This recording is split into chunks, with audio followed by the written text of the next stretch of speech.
Bueno, ahora estamos con Amo. Hola, Amo. Hi, Amo. So now we are going to buy some chocolates, and then we're gonna do the interview. Hi, Amo. How are you? I'm great. How are you, Ben? Thank you so much for your time. We're gonna talk about a little bit before you're going to Tokyo, because you're going to Tokyo. Wow. I'm going to Tokyo now. Wow. So it's a midnight bus, right? Yes, midnight bus, and I will arrive in Tokyo in the morning. For how long you gonna be in Tokyo? Around 4 days. 4 I will days. Come back in the 20th, I guess. Okay. I wish a good trip for you. Yes, it will be. I hope so. So let's choose a chocolate here. Please choose one. This one for me. Yes, for you. What are we gonna eat? I want to try this one because it's really famous in Japan, right? Okay.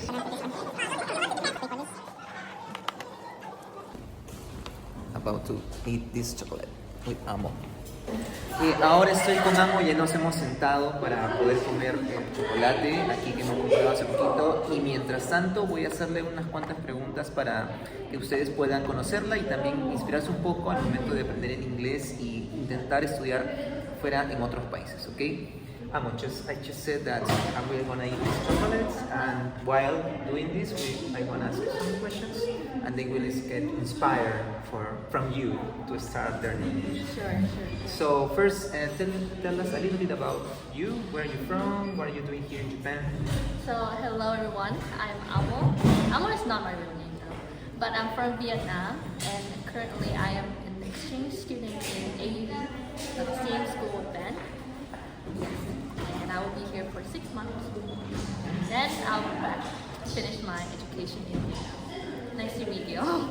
By the way, last week she organized an event for promoting English and was amazing. I participated as a facilitator. Yes, yeah. And I really liked that event. So also because of that, I really wanted to start this interview with you. Yes. Because her English is so good. Really good. In my opinion, she has the most perfect English the people I know in this university. Well, thank you, Ben. So that it's is very flattering. Yeah, but it's true for me. So Amo, tell us how you decide to study English and how English could change your life. So I started to study English when I was in elementary school. And when I turned junior high, I have 2 options. I can either study literature or English. Okay. Like focus, like Literature, but in Vietnamese. Yeah, in Vietnamese. Oh, okay. Literature in Vietnamese or English. Because I like both of those subjects. Okay. And at that time, I was so young. So my dad chose it for me. My dad's like, English it has more potentials. And then I ended up with choosing English as my truly focus. But then when I went to high school, I got into a gifted school and my major was English. So it's I kind of just go with the flow since then. And I found joy in studying English, and also at that time I really like an English teacher. Like he inspires me so much. So I think that is one of the reasons why I started to study English. And also I was deeply impacted by a boy band. Boy band? Which one? Tell us. Maybe it's a suggestion for. So I like One Direction. Oh, okay, One Direction is so famous. They're famous, and I really like One Direction. And I remember at that point I watched so many of their shows, and I like the way how they interact with each other. They're so funny together. True. And because they're in England, they're Englishmen, so they speak English. Obviously. And at one point, I always watch their videos with subtitles, but sometimes there is no subtitles. So I was frustrated. I want to understand that. And that's why I started learning English. I want to understand them, what they're saying, what they're talking about, what is the jokes. Exactly. Yeah, But you started studying English not only from university, when you were an elementary school student, maybe? Yes, so I started when I was in 2nd grade of elementary school, like later, so when I almost turned 3rd grade. Because normally in Vietnam, we start to study English from 3rd grade. So Okay. my parents was like, she needs to She prepare needs for to. this. Oh, gosh. Yeah, so I attended a cram school. Ah, Not so really you- a cram school, like a small classes. Okay. That there is one teacher, and that teacher is the one The who one who inspired. inspired you. Oh, Yeah. okay. Oh, let's see. While we're let's see the chocolate. Don't Yeah. forget the chocolate. Oh yeah. Okay, so what kind of strategies works on you for in learning English? So listening to music is one. Another kind of strategy, maybe. Well, my strategy is just, thank you. It's just having contacts with English every single day. So I learn English passively, not actively. Mm. So I think what impacts me the most was the fact that I get to contact with English every day and listen to the music every day. I watch movies almost every day. And what I tried to do was to mimic their accents. And there's a term called shadowing. Shadowing, yeah, we Shadowing. use it also a lot in Japanese. Yes. And when I do shadowing, it's like I do it as a hobby actually, because I want to mimic them. I want to be like them. Or sometimes the character has something, has some quotes, very funny quotes, and I want to remember them so that I can tell my friends about it. And you, in that way, you can. So in that way, if I do it every single day, gradually I will get better with my pronunciation and my accents.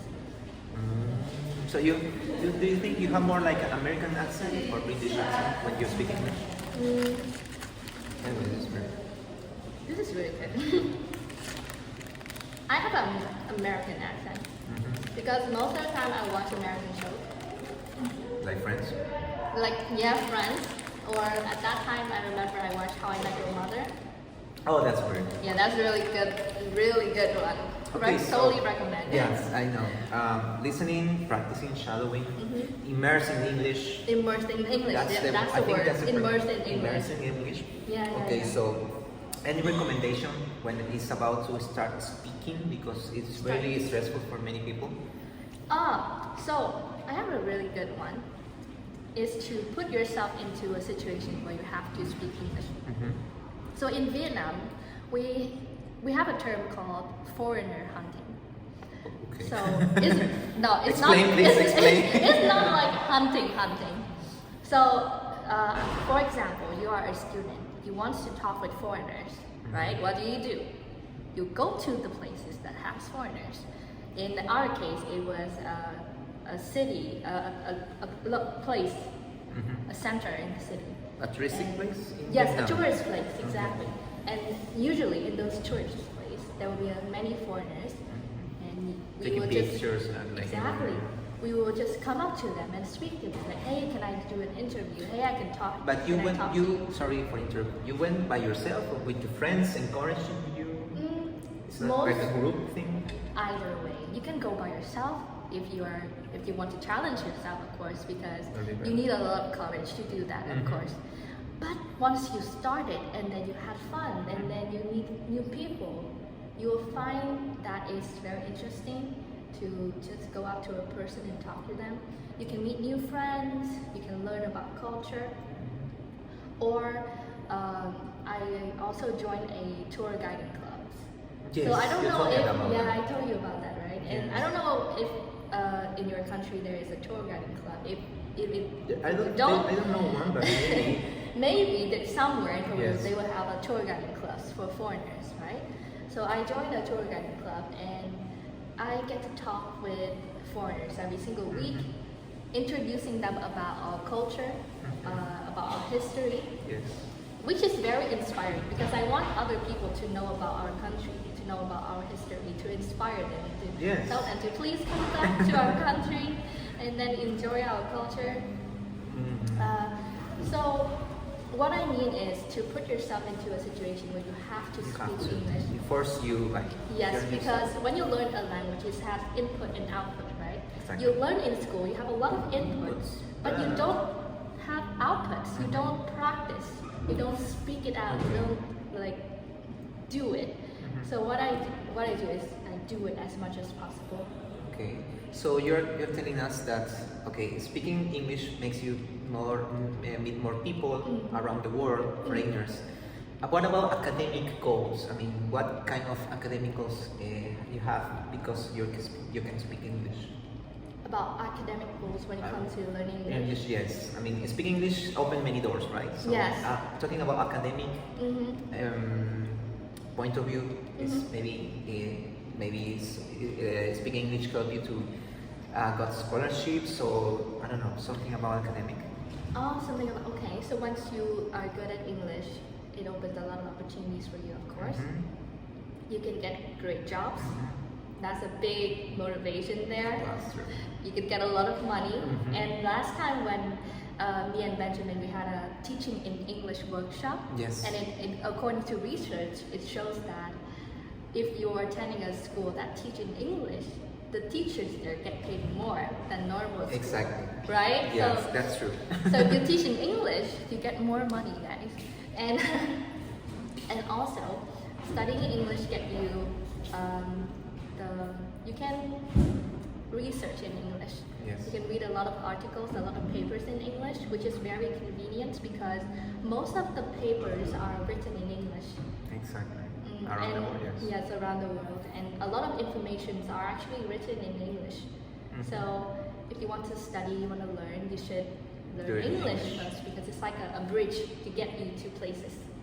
Okay, finally, because I think it's a little bit Long. what would be your recommendations, suggestions for these people who wants to start learning English but they don't know how to start, for instance? So my recommendations for you guys is to just go out there, just practice. If you don't have anyone to practice, you can practice yourself by shadowing. If you want to challenge yourself, go foreigner hunting. And I don't mean by really hunting them. No, it's just go and try to talk with them. Just go out and talk to them, and maybe you can talk about your country, because I know that many tourists go to Peru, right? Yes, Peru is I a know. beautiful country. You can introduce them about your country. It's a great way to start a conversation. They can learn about your culture and you can learn English. It's like a fair trade, you know? It's not like they're helping you. You are helping each other. So I think my advice would be, just practice. And don't be afraid to do that, and it will be beneficial in the long run. Exactly. Yes. Yeah, all hard work after has a benefit. Exactly. Okay, so thank you, Amo, for your time. Thank you, I wish you a Ben. very good trip to Tokyo. Enjoy, please, a lot. Thank you.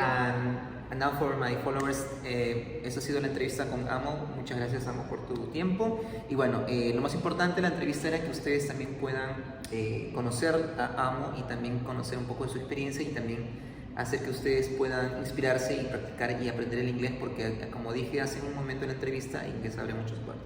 Okay, so let's finish our chat. Oh, thank you. Cheers, guys. Yeah, okay. Bye.